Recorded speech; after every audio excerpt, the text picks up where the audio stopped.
ladies and gentlemen. Welcome to the Evangelist Nick Garrett channel. Did you know that at one point, the relatives of Jesus Christ were drugged before the Emperor Domitian as he tried to kill all the descendants of the line of David? It's true.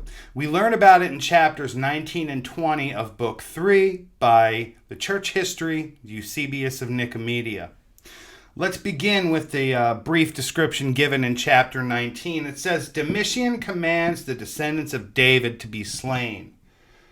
But when this same Domitian had commanded that the descendants of David should be slain, an ancient tradition says that some of the heretics brought accusations against the descendants of Jude, whose grandchildren were still alive, on the ground that they were of the lineage of David and were related to Christ himself. Eusebius relates these facts in the following words.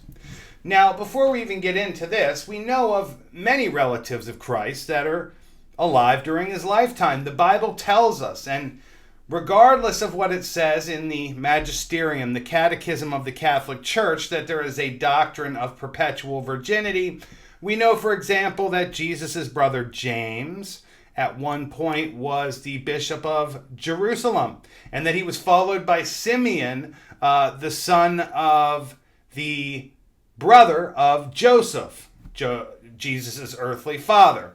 We also have many relatives of Mary that are alive. So we know that Jesus had relatives. Let's see what happens when the grandchildren of Jude are brought before the Emperor Domitian. Of the family of the Lord, there were still living grandchildren of Jude, who it is said to have been the Lord's brother according to the flesh. Information was given that they belonged to the family of David, and they were brought to the Emperor Domitian by the Evangelist, for Domitian feared the coming of Christ as Herod had also feared it. That is a huge line. Remember the nativity account when Herod feared the birth of this child that was to be the Messiah.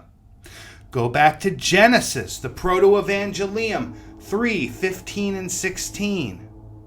They are afraid, and even after the Lord is risen, evil is still trying to eliminate the line seed of the Lord. It's amazing. It's amazing that they continue to try to do it even after the Lord has risen.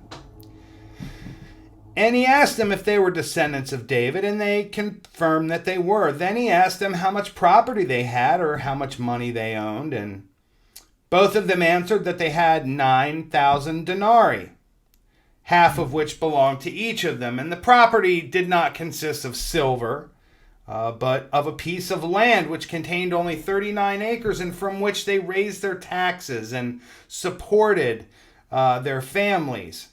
They showed their hands, exhibiting the hardness of their bodies and the callousness produced by their hands concerning their labor. And when they were asked concerning Christ and his kingdom, of what sort it was, and where and when it was to appear, they answered that it was not a temporal nor an earthly kingdom, but a heavenly and angelic one, which would appear at the end of the world, when he should come in glory to judge the quick and the dead, and to give unto every one according to his works. Upon hearing this, Domitian did not pass judgment against them, but despising them as of no account, he let them go, and by decree put a stop to the persecution of the church. But when they were released, they ruled the churches because they were witnesses and were also relatives of the Lord. And peace being established, they lived until the time of Trajan. These things are related by Eusebius. Tertullian has also mentioned Domitian, who possessed a share of Nero's cruelty, attempted once to do the same thing that the latter did, but because he had, I suppose, some intelligence, he very soon ceased and even recalled those whom he had banished. But after Domitian had reigned 15 years and Nerva had succeeded to the empire, the Roman Senate, according to the writers that record the history of those days, voted that Domitian's honors should be canceled, and that those who had been unjustly banished should return their homes and have their property restored to them. It was at this time that the Apostle John returned from his banishment in the island and took up his abode at Ephesus according to the ancient Christian tradition. So God worked even during this to produce the book of Revelation. Fascinating story. Ladies and gentlemen, thank you for watching this short video with me. If you'd like to support our work via PayPal, easy link in the description. Just click on it. $1, $2, $5. We have signed an agreement with a publicist, and we're working on a website and building and revamping an all-new list of services, products, getting the videos to you in wider breadth, greater detail, more research, and better technology.